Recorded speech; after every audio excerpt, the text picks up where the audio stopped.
Halo semuanya, kembali lagi bersama saya Michael. Di video kali ini kita akan lanjutkan series kita, yaitu adalah Crypto Battle, di mana kita akan membandingkan dua kripto dan kita akan lihat secara fundamentalnya maupun sedikit teknikalnya juga.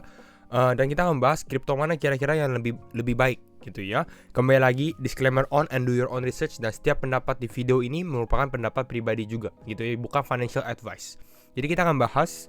Dan topik kali ini kita adalah DeFi atau Decentralized Finance. Secara khususnya kita kalau lebih spesifik lagi yaitu adalah di dalam Decentralized Exchange. Ya, Decentralized Exchange itu apa? Sebelum kita membahas ya. Tapi sebelum kita mulai membahas kedua kripto yang akan kita bahas di video kali ini, kalau teman-teman suka video ini jangan lupa untuk share videonya, like ataupun subscribe. Dan kita akan langsung masuk aja ya pembahasannya. Dimana untuk Decentralized Exchange ya, kalau teman-teman mungkin membeli kripto di exchange besar seperti Binance ataupun toko kripto, Indodax, exchange lokal maupun exchange internasional, itu yang namanya centralized exchange ya, dimana ada satu entitas yang bisa dibilang yang berkuasa gitu ya, centralized, semua kembali lagi ke dalam ke perusahaan tersebut gitu. Namun kalau decentralized exchange tidak ada suatu pihak pun yang menguasai, istilahnya seperti itu ya, decentralized exchange. Dan teman-teman tinggal hanya connect wallet lalu bisa bertransaksi di dalam exchange tersebut, dan biasanya harus terkoneksi dengan internet saja.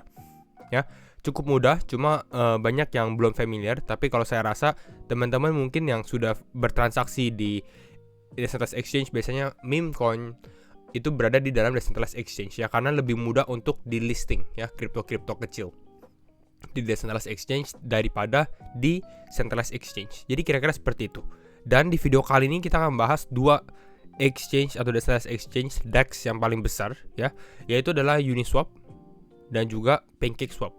Secara overall kita bisa lihat Uniswap ini berada di dalam ranking 18. Jadi memang dia ini cukup besar. Kenapa? Karena dia adalah decentralized exchange terbesarnya Ethereum. Ya. Dan kita tahu Ethereum ini adalah menjadi layer 1 yang paling berkuasa lah saat ini gitu ya, dan memang nomor top 2 kripto kan. Nah, nextnya yang kita bahas juga adalah PancakeSwap. Nah, ini mungkin teman-teman lebih familiar di dalam PancakeSwap karena banyak meme coin atau shitcoin itu berada di dalam PancakeSwaps ya. Jadi mungkin banyak yang sudah familiar. Nah, jadi di video kali ini kita akan bahas kedua exchange tersebut. Dan PancakeSwap ini berada di dalam jaringan Binance ya, jaringan Binance. Intinya apa? Kalau kita membandingkan dengan jaringan ya, Uniswap di dalam Ethereum biasanya ini lebih transaksi besar ya, transaksinya besar. Jadi secara volume mungkin besar. Kenapa? Karena gas fee-nya tuh cukup mahal ya di Ethereum network. Sedangkan kalau misalnya kita di PancakeSwap, di Binance Network atau Binance BNB Smart Chain di sini, secara fee transaksi ya nggak terlalu besar juga ya. Jadi orang-orang bisa dengan fund yang lebih kecil itu bisa bertransaksi gitu ya. Jadi ini perbandingan keduanya. Namun secara market cap sendiri tadi kita sudah bahas, Uniswap di ranking 18, PancakeSwap di ranking 64 gitu. Jadi sebenarnya kalau kita lihat secara overall di sini ya, secara decentralized exchange yang paling besar adalah Uniswap. Ini secara perbandingan market cap pun cukup jauh gitu ya. PancakeSwap ini baru 700 juta dolar ya. Sedangkan kalau kita lihat Uniswap ini 4,9 miliar dolar secara market cap. Jadi PancakeSwap jauh lebih kecil. Ya, secara supply Uniswap ini ada 1 miliar supply, 1 billion. Saat ini ada 76% yang sudah circulating di dalam circulating supply-nya di dalam market crypto gitu ya. Sedangkan kalau PancakeSwap ini ada 750 juta. Ya, jadi ini lebih kecil sebenarnya ya. 750 juta. Total supply-nya ada 370 juta, namun saat ini yang circulating supply-nya ini ada 170 juta. Kenapa seperti ini? Karena PancakeSwap ini implement yang namanya burning.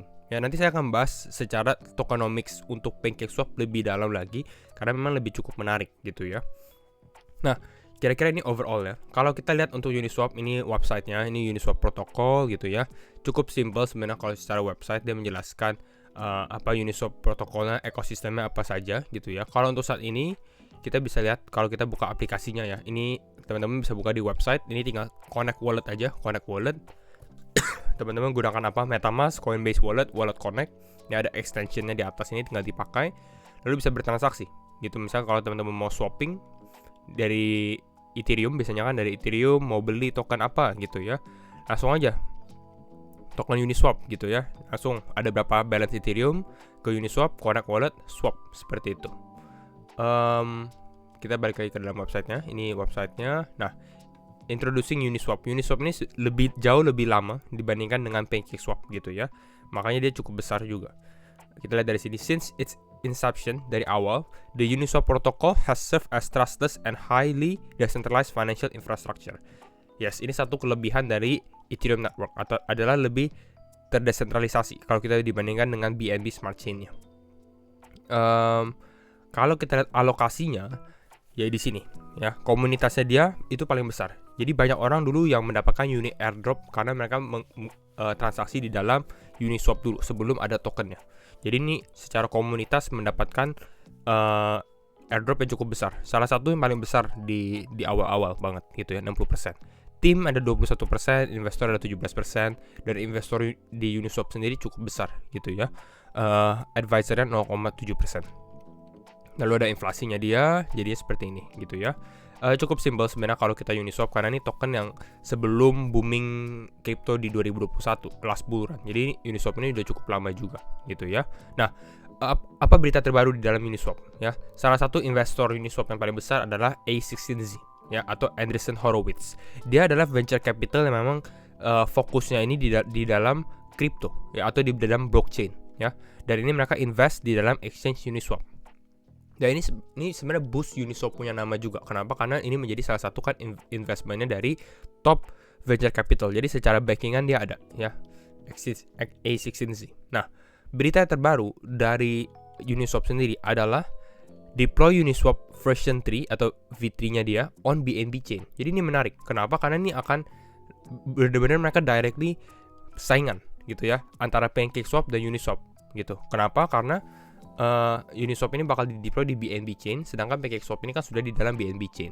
Saat ini Uniswap kalau teman-teman lihat aplikasinya, ini hanya ada support 5 network, yaitu Ethereum, Polygon, lalu ada Optimism sebagai layer 2-nya Ethereum juga, Arbitrum maupun Celo gitu. Belum ada BNB chain gitu ya. Nah, kalau misalnya dia jadi pindah ya, ini bakal directly mereka akan berkompetisi lah antara Uniswap dengan BNB chain, dengan PancakeSwap. Nah, di sini kita lihat, with the vote on Uniswap, Binance deployment drawing to a close, I wanted to share some thoughts on open governance. Jadi di sini kelebihannya Uniswap. PancakeSwap sebenarnya juga melakukan sama. Ini namanya delegasi, di mana mereka mau voting. Setiap orang-orang yang punya Uniswap bisa voting apakah mau di-deploy di BNB chain atau tidak, gitu ya. Dan kalau kita lihat sekilas, kalau kita dari seperti ini sebenarnya lebih banyak orang yang voting for.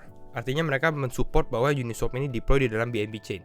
Namun belum ada pengumuman officialnya gitu ya pada saat video ini dibuat. Nanti mungkin kita akan update juga bagaimana seperti hal ini, karena ini cukup menarik gitu ya. Jadi ini nextnya kita mau lihat total user Uniswap, di mana saat ini berada di kisaran 4,7 juta ya usernya dia. Ini dari Dune Analytics. Nah, sekarang kita ngomongin tentang PancakeSwap. Secara fitur, PancakeSwap ini hampir sama. Bahkan saya lebih suka mungkin secara tampilan gitu ya. Interface-nya dia, mungkin PancakeSwap ini lebih bagus dibandingkan dengan Uniswap ya. Di sini dia juga bisa pakai limit order.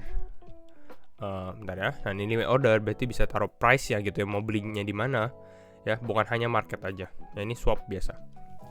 Nah, kelebihan dari PancakeSwap yang saya suka adalah farmingnya ya, dimana kalau teman-teman punya PancakeSwap atau punya Cake, ini bisa di farming dengan APR yang cukup besar gitu ya. Ada Cake BNB, Cake BUSD, Cake USDT.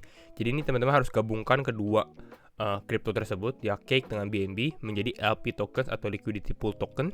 Lalu akan mendapatkan reward yang cukup besar sih sebenarnya secara APR. Ini lagi di boost 39%, 41% maupun 39,4%. Ya, jadi kalau teman-teman yang holder Cake, sebenarnya saya rasa ya alangkah baiknya mulai belajar mengenai hal ini ya, dimana LP tokens di sini. Seperti itu. Nextnya kita mau membahas tentang, ini ada pools juga. Ini kalau teman-teman staking Cake juga mendapatkan sekitar 2,2%. Kalau misalnya di lock bisa 48% ya, tapi ini tergantung dengan locknya berapa lama. Jadi ini nah ini kita membahas mengenai jumlah user di PancakeSwap. Jumlah user di PancakeSwap nggak terlalu banyak data. Yang saya bisa dapat ini dari coin market cap ini berada di udah lama sih sebenarnya, 1 tahun lalu gitu, 1 tahun lalu, dimana dari September 2021 ya, jadi ini udah lama ya, with over 2.8 million users. Jadi dia ada 2,8 juta user. Ya mungkin kita bandingkan September 2021 dengan 2,8 juta user. Kalau di Uniswap di sini September 2021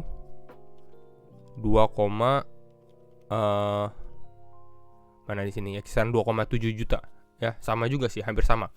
Ya, tapi saya rasa kalau kita lihat dari ini PancakeSwap seharusnya lebih banyak user dikarenakan ya lebih banyak orang yang bertransaksi di PancakeSwap ya, meme coin dan lain-lain. Karena kita tahu di network Ethereum jarang hal itu terjadi. Ya, jadi ini adalah kelebihan dari PancakeSwap sendiri. Nextnya terakhir kita lihat juga dari sini, ini adalah PancakeSwap tokenomics ya. Ini yang cukup menarik. Kenapa? Karena awalnya mungkin PancakeSwap ini kurang begitu jelas secara tokenomics, nggak ada jumlah supply-nya, ada burning tapi nggak ada jumlah supply-nya. Jadi seperti buat apa gitu ya. Namun di 2022 khususnya di bulan Mei, mereka baru update tokenomics-nya mereka gitu ya. Dimana nih teman-teman makanya melihat sesuatu yang lebih update lagi. A cap on the maximum total supply of cake. Jadi sekarang total supply cake-nya ini adalah 750 juta. Jadi ini lebih ada kejelasan dan tetap ada burning mechanism ya. Nah, goalnya dari si chef ini adalah ya, founder dari cake-nya adalah untuk dia menjadi deflationary, artinya ya menurun lah gitu ya. Secara jumlah supply-nya menjadi lebih scarce, menjadi lebih langka lah untuk cake sendiri gitu ya. Nah, kelebihan cake sendiri adalah untuk LP rewards atau liquidity provider reward, ada lottery-nya juga, ada buat governance token seperti buat voting yang tadi kita lihat di dalam Uniswap. Lalu sebagai utility tokens juga. Nah, nextnya di sini kita lihat by introducing a fixed token supply, dengan adanya token supply yang fix ya. Ini bakal jauh lebih mudah untuk cake go higher in value, dan saya setuju dengan hal ini gitu ya. Tapi ini kita cuma membandingkan tokenomics yang dulu sama yang sekarang. Ya, lebih jelas ya, lebih bagus. Apakah udah paling bagus? Sebenarnya belum ya. Furthermore, if all cake maximum supply equals circulating supply in 3 years, jadi target mereka adalah dalam 3 tahun, berarti mungkin 2025 ini sudah ada semua supply dari PancakeSwap sendiri gitu ya. Ini bakal lebih langka lagi gitu ya di dalam market lah untuk mendapatkan cake, dan seharusnya ini akan boost harga PancakeSwap sendiri.